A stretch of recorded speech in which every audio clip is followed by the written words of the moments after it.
कोलकाता से बीरभूम जाने के लिए लगभग 2 घंटे का समय लगता है।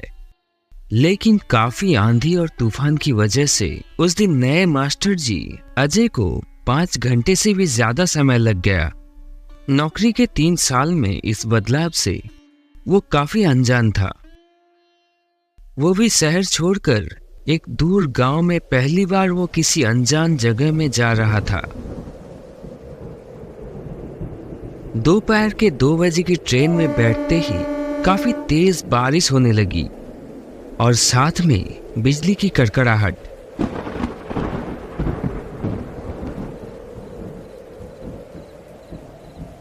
शाम के करीब 7:30 बजे वो बोलपुर स्टेशन पे पहुंचा।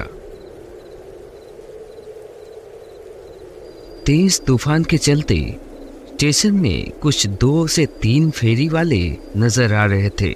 उसके अलावा और कोई नहीं था। हो सकता है वो भी आखिरी ट्रेन के इंतजार में हो। गहरे अंधेरे और कीचड़ से भरे सड़क से होते हुए स्टेशन के बाहर एक रिक्शा स्टैंड पे आकर पहुंचा। वो काफी रिक्शा खड़े होने के बावजूद भी उनमें एक भी रिक्शा चालक वहां नजर नहीं आया। ये देखकर अजय के रोंगटे खड़े हो गए। लगभग 2-3 घंटे से ये आंधी तूफान चल रहा था।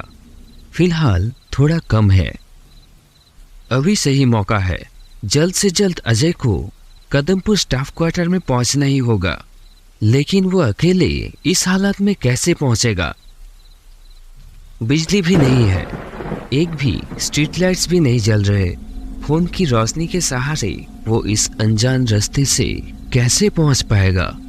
यही सब सोच रहा था वो कि तभी उसने देखा कि लालटेन लेकर कोई उसके तरफ आ रहा है। आखिरकार एक व्यक्ति को लालटेन लिए स्टैंड की तरफ आते देख उन्हें राहत मिली। आदमी ने एक लुंगी और एक फटी हुई गंजी और सिर पर एक तकिया टोपी पहनी हुई है। उस आदमी ने पूछा, कौन है वहां पर? अकेले वहां खड़े खड़े क्या कर रहे हो? इस इलाके में नए लगते हो? हाँ चाचा, मैं आज यहाँ एक स्कूल में ट्रांसफर होकर आया हूँ। क्या आप खास कदमपुर गांव का रास्ता जानते हैं?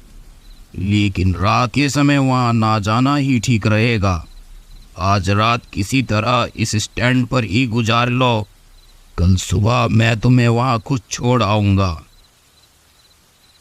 रात को उस रास्ते से क्यों नहीं जा सकते?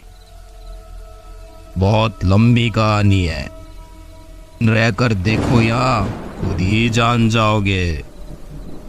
अजय सोच में पड़ गया कि ऐसी जगह पे इस मौसम में अपने सामानों के साथ इस अंधेरे में रहना असंभव है।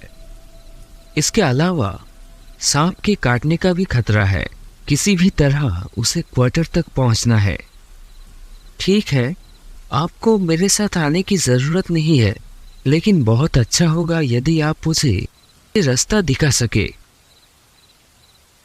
चाचा ने और कुछ नहीं बोला। लालटेन को अपने चेहरे के सामने रखते हुए अपने पीछे आने का इशारा किया। अजय एक हाथ में सूटकेस और दूसरे हाथ में छाता लेकर कीचड़ भरे रास्ते से चाचा के पीछे पीछे चलने लगा। थोड़ी देर बाद चाचा रुक गए।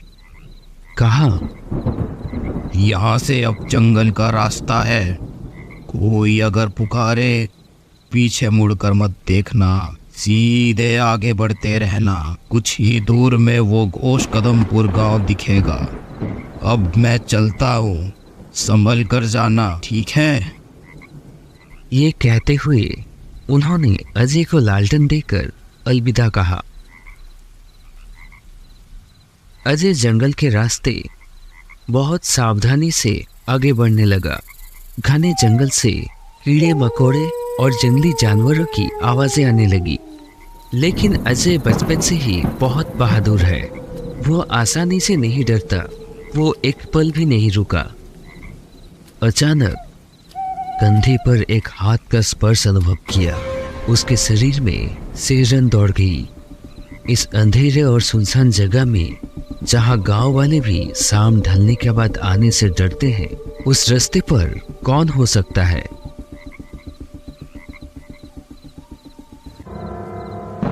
अब क्या होगा आगे, देखने के लिए बने रहिए हमारे साथ।